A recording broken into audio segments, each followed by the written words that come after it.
Hey, good evening, West Lawrence Raider Nation. Pat Ford here, voice of the Raiders, here with Coach Stacy Nobles, West Lawrence High School football coach. Got an exciting week. I know practice has been intense. We're going to talk a little bit about that as we go into our TV show today. Coach, tell us a little bit about it as we move forward. We've got Wayne County coming up this Friday night at the Horseshoe, 7:30. Better get there early if you want a seat because it's going to be crowded. It's going to be loud. We're excited. The fan base is excited. I know Mr. Dukes with the band has something unique planned for sure.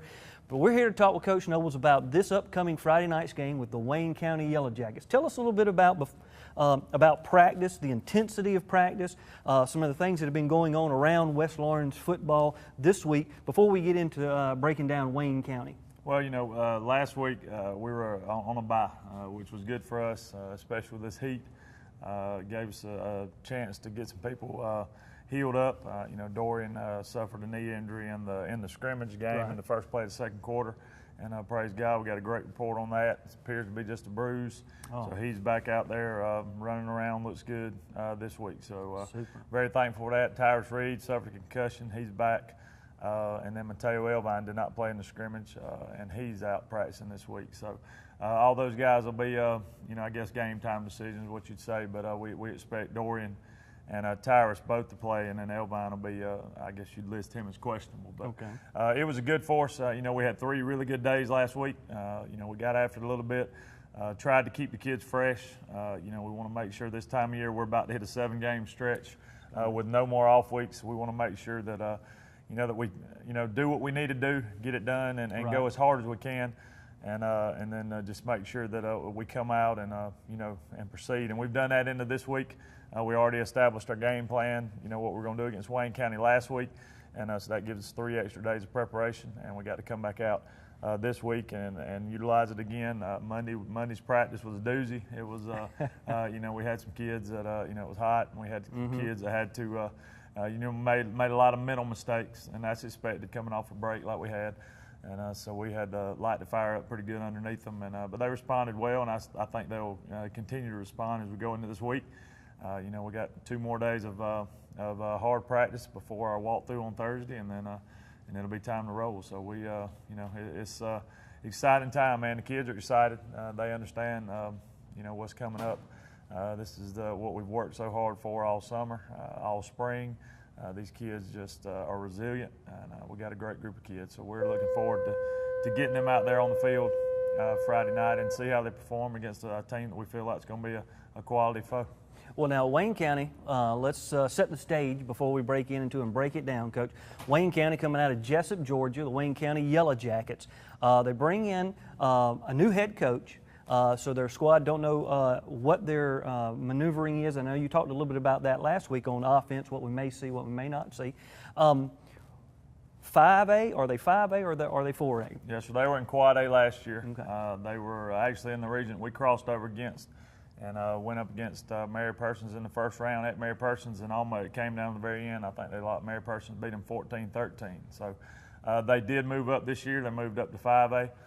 So their numbers bumped them up, and they are in 5A. They're in the region with South Effingham and Ware County and those guys. So, yeah, it's a 5A opponent for us this Friday. It's going to be an exciting time tonight, this coming Friday night at the Horseshoe. A quality opponent. They've got numbers, I'm sure. They've been practicing in the heat of southeast Georgia down there with a lot of gnats and sand gnats. So they're going to come in just like we are, excited. They're going to come in pumped. But the Raider Nation football team, the program, the coaches, the athletes, and the fans are going to make a huge difference come Friday night. So we definitely, as we break up our segments tonight, want to invite you to come on out. Stay tuned. We're going to be coming back with Coach Stacy Nobles to break down some of our offensive, some of our defensive focuses for this coming Friday night's game at the Shoe. There's more than one way to get professional lawn care. Do it yourself, like this homeowner, with whatever this is. Pros use reliable, powerful Gravely equipment. This homeowner gets by with something else. Gravely delivers the high performance and quality professionals stake their reputation on. Gravely outpowers, outlasts, outperforms. Get what the pros use. See Myers Equipment and Supply for details. Hey, Pat Ford back here with you, along with Coach Stacy Nobles, breaking down this coming Friday night's opponent, the Wayne County Yellow Jackets. We've not ever played Wayne County that I remember. And then, of course, Coach said in the last segment, they're a 5A school, bumped up from last year, so they've got numbers. What are we looking at as we're going in as an offensive scheme against their defense? What do they run, and how do we combat that or make our offense prolific and move the ball down the field this week? Well, I mean, you know, the biggest key for us every week is going to be establishing a run. And, you know, with this team, you know, looking at them on film, you know, from top to bottom, there's no question that the strength of their football team is their defense, and their defensive line. Their defensive line is big. They're going to have a nose guard in there, number 55. He's up close to probably 6'3", 315 pounds, wow. Big guy. You know, they're very physical up front. Number 2 is another guy you're going to see at defensive tackle for them. That's a big guy, physical, you know, runs, moves well. You know, and then number 90 is another one that stuck out on film. So that was, like I said, when you watch them on film, that was the first thing that sticks out. Right. So, of course, with our philosophy of being, you know, how we're going to establish the run game, that's going to be a key matchup for us. Exactly. You know, our offensive line, making sure that we're where we're supposed to be, and make sure that, you know, we get there and sustain our blocks long enough. You know, Darius should be back out there with us this week. He's had a great 2 weeks of practice. He's chomping at the bit. But we know coming in with him that he's going to be, you know, it's going to be a process for him. It's going to be hot. You know, we know that, you know, we're hoping to get 12 to 15 carries out of Darius Friday night. Okay. And then as we go along during the weeks, hopefully we'll be able to, you know, get him to ever how many he needs to touch it. And as it cools off and his condition and he gets back into game shape, you know, we feel like, you know, we're going to try to make sure we keep him as fresh as possible. And we got good guys behind him. Isaiah had a really good game in the scrimmage, and he's going. Him and Darius are going to be a two-headed monster for us back there. So that's we got to make sure that if we can control the line of scrimmage, that's going to be the huge question mark in the game. Yeah. You know, we feel like their defense is their strength. So it's kind of like our team. You know, we're both early on offensively. You know, we're still kind of trying to find our identity. We got some question marks at different places, but you know, we feel like the strength of our offense is our running game, and the strength of their defense is going to be to stop the run. So it should be two interesting, you know, forces clashing against each other. And but again, our philosophy, they're going to be in a 4-man front. Okay. You know, we're going to find ways to run the football. If they take the run away from us, we're going to be in trouble, and we know that. But we feel like some different things out of our 2-back and our 1-back scheme that we're going to be able to give them some problems. And you know, anytime you have to defend Darius, you're going to have to load the box in our run game, and that's we feel like they'll probably do that and try to force us to pass the ball. And you know, we got to be able to do that some. We can't. You know, if they're able to take the run away from us and load the box, we got to be able to make them be honest. We got to get them out of there. Exactly. So we feel good about the plan we got together. Again, when you're coming out of a scrimmage, we're sure on scrimmage, on the film from the scrimmage, they didn't show everything they've got. So we're going to see. You know, that's what you deal with early on in the season, especially in your opener, is you're going to see some things that you haven't seen before. They're going to throw some twists at you, just like we're going to throw at them. Right. So it's going to be how quick can you adapt to what you're seeing out there, you know, with our film and different stuff. We feel like we'll be able to make the adjustments quickly, but, you know, once we make those adjustments, how quickly, it doesn't matter how fast the coaches make them, it's how fast those kids can, you know, kind of, you know, make them go on the field. So that's the biggest key for us offensively is finding a way to run the football, be efficient in our passing game, make good decisions. We've got to be able to move the ball. You know, if we feel like, you know, again, with our defense, if we can put, you know, 21 to 28 points on the board, we're going to have a very good chance of winning the football game. Right. And we feel like that's the key for us. If we can score 7 a quarter, our goal is 28 points a game. Of course, we'd love to score more, but we want to score at least 28 points a game. And if we can do that, we'll be in great shape. You know, we're going to have to make sure that, you know, that we can. We can't go 3 and out and put our defense back on the field 3 and out. We got to be able to move the football, and that's the key. Even if we don't score. Right. You know, just sustaining drives, letting our defense stay rested up, and then if we do that, we feel like we'll have a good chance to win. Well, and again, that's the key is moving the ball up and down the field, position football. Really looking at that this coming week against a very good, sounds like a very stout defensive Wayne County team. And starting the season, these are the kind of teams you really want to be pitted against to really show what you have, and for your younger guys and your senior guys to really show what they've learned, the integration, picking up schemes, and moving the ball forward. Yeah, there's no question. I mean, there's advantages of playing quality football teams, and it will do nothing but get us ready for our ultimate goal, which is 5 games down the road from now when we start region play against Howard. So, I told the kids yesterday at practice, this is an audition for some of these kids. Some of these kids have never done anything yet. They've never, they've been on the team, but they haven't contributed on a Friday night. So this is kind of an interview process for some of those guys, seeing if they can get it done, and if they can't, finding who can. So that's what this plays out. Of course, we want to win every game we play, and but our main goal is to make sure we're ready for region play come September. The end of September. So we got to make sure that that we get better each game. We expect a huge improvement from the scrimmage to this game, right? And then as we go on into week 2, it'll be the same thing. But we're looking forward to a good test for our offense for sure, and it's going to do nothing but make us better going forward.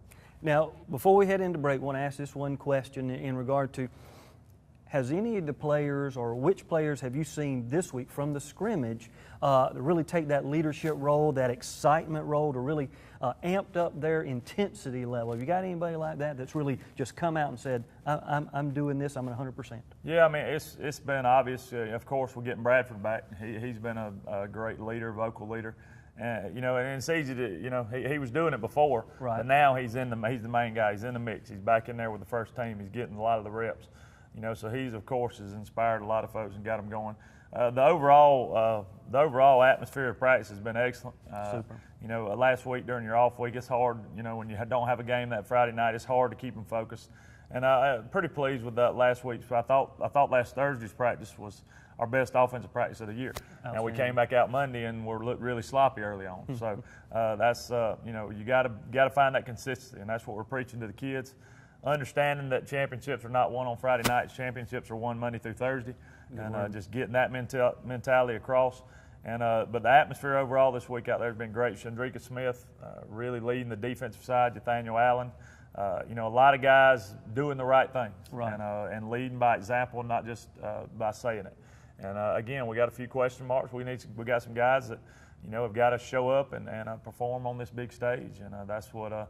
That a lot of questions will get answered for us over the next 5 weeks. Exactly. And that's what we need, and that's what we want as coaches. So, and it'll be against good opponents. So we're looking forward to that. And again, our kids are.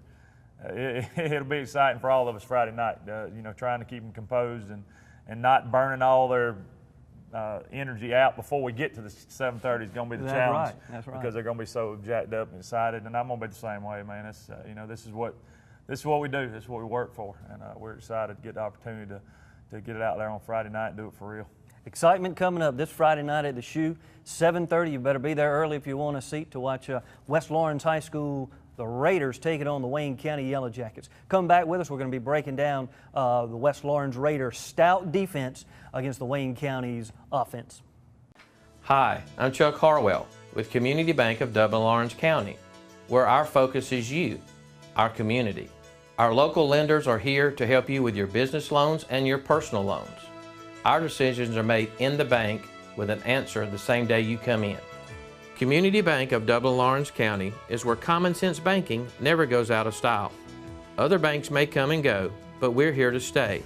We are approaching a decade of service for Dublin Lawrence County. Thank you for your support. Come see us at Community Bank of Dublin Lawrence County, the bank that's service built.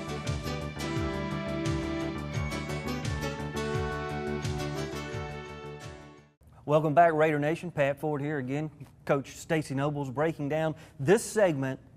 The strength of the Raider Nation football team is the defense. It has been. You've talked about it. We've talked about it through different segments the last couple of shows. They showed up against a Bleckley County team, only allowing 19 total yards.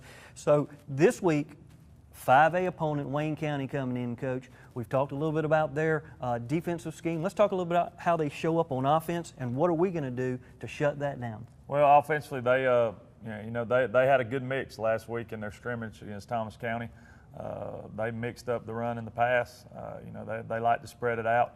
They do a lot of the same stuff we do offensively. Honestly, they're going to run their zone team. They're going to run some zone stuff up front. They rotated 3 quarterbacks in the first half last week. Wow. So one of those guys is more of a thrower. One of them is a really good runner. So we don't, like I said, coming out of scrimmage, we don't know exactly what to expect. So we're kind of preparing for all of them. Again, they're going to have some wrinkles offensively that we have not seen. We understand that and know that. So again, we're going to have to make those adjustments quick. But offensively, their offensive line is a decent sized group. Again, they had a lot of problems. They struggled a little bit offensively, and that's to be expected. They got a new coaching staff coming in. Early on, their defense is definitely going to be ahead of their offense. Same situation for most teams now at this stage in the game. They've got some speed with some athletes. They try to get it on the edge. They do a lot of the rocket sweeps with the receivers in motion. We expect them to do some power read type stuff. We expect that. And again, like I said, they dropped a lot of passes in their scrimmage. They missed some throws. So those are things that can easily be fixed. Right. So we got to expect that they're not going to do that against us. They're going to make those mistakes. They're going to be clicking. So they definitely have some athletes on the field that can hurt you. So we got to make sure defensively. Again, for us, our coaches have a great plan put together. Coach McClain and his staff does an awesome job defensively, and they'll have those guys ready. Now it's just a matter of these guys coming up, doing what they're supposed to do, doing what we've repped them on for 2 weeks now. We'll get 2 weeks worth of stopping what we've seen them do. And again, then we'll adjust on the fly to be able to stop the things that we haven't seen yet. So, again, our defense, if they'll do what they're capable of doing, if they'll fly around, but it doesn't take but one guy defensively to get out of position or not do his assignment. Right. And it doesn't matter how good your defensive are, how good your personnel are. They can house it on you. So you got to make sure defensively that you play your assignments. And regardless of how the strength and the size or the ability of your defense, if you don't do what you're coached to do, good defenses get beat all the time because they don't do that. So that's going to be key for us, is making sure that we are where we're supposed to be. And then get there angry, and I don't believe we'll have any problem with that. Our kids are going to fly around. They're going to be excited. Defensively is a mentality. We want a nasty, a mean, physical.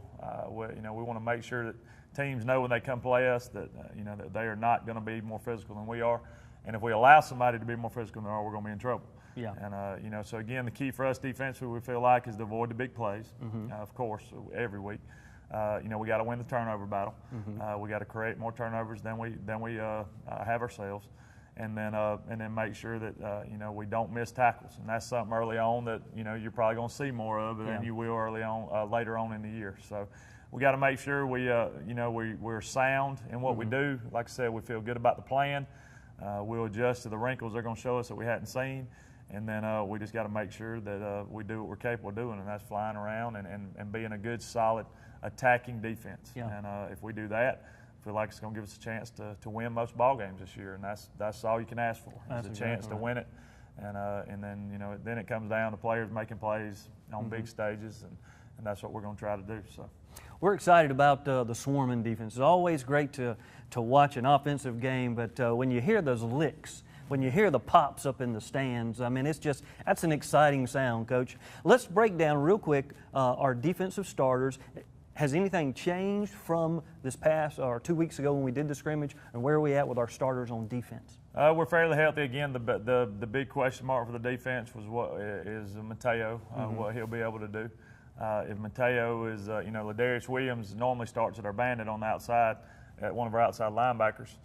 If Mateo is able to play, Ladarius moved down and played the defensive line with Mateo out. So depending on what he does, should be the same. The base guys that you see out there. Now we're going to have Derek Jackson, the big freshman linebacker, who we know he's going to be a big part of our defensive scheme now. And regardless of, we expect Dorian to be able to play. And but now we got a quality guy that's been in there that we saw could do it. So he'll probably get some reps. And then everybody else, you look at the cross the D line, Abram Morrow is healthy, he'll be at the nose. You got Chandrika Smith at the tackle, and then either Ladarius Williams or Mateo will start at that other defensive tackle. And then our backers will be Ben Deal will start at the Rover Force on the outside. We'll have Nathaniel Allen in the middle, Dorian Gorham on the middle, and then on the outside will either be Adrian Channel or Ladarius Williams. And those two will both play a lot regardless of who's in there. They're both going to be big components of our defense this year. And then in the secondary, at corners, you'll have Storm Walker and Elijah Howard. And then at the safety position, you'll have McKinley Kemp, who's only a sophomore, still learning, and DeAndre Wright. DeAndre's a senior, but he's still, he's not proven. He hadn't really no varsity experience, in the main section of varsity. He did well in the scrimmage, so we got to have a good night for him. If one of those guys falters, Dorian Edmonds, who's a sophomore, he gives us depth. And with the safeties there in the middle, Eric Lattimore, who's a junior, both of those guys will probably play a substantial role for us. And then backups at corner, Riante Demons and Keyshawn Wiggins will back up our corners. So it'll mainly be the main guys that were out there again in the scrimmage. And then it'll just all be dependent upon Mateo and what he's able to do, and if he continues to progress this week during practice, we hope to be able to get him some reps on Friday night as well. It's going to be an exciting night, Friday night coming up. It's going to be a little warm out there, so make sure you hydrate. I know the boys will. Make sure you hydrate. Come on out to the shoe. Watch it 7:30 Friday night. Be there early. Get your seat. Enjoy what the concession stand has to offer. The band's going to be there. It's going to be a great, exciting evening. I'm not going to miss it. I'm going to be there. Listen out. Pat Ford here, voice of the Raiders, with Coach Stacy Nobles, West Laurens Raider Coaches Show. See you Friday night at the shoe.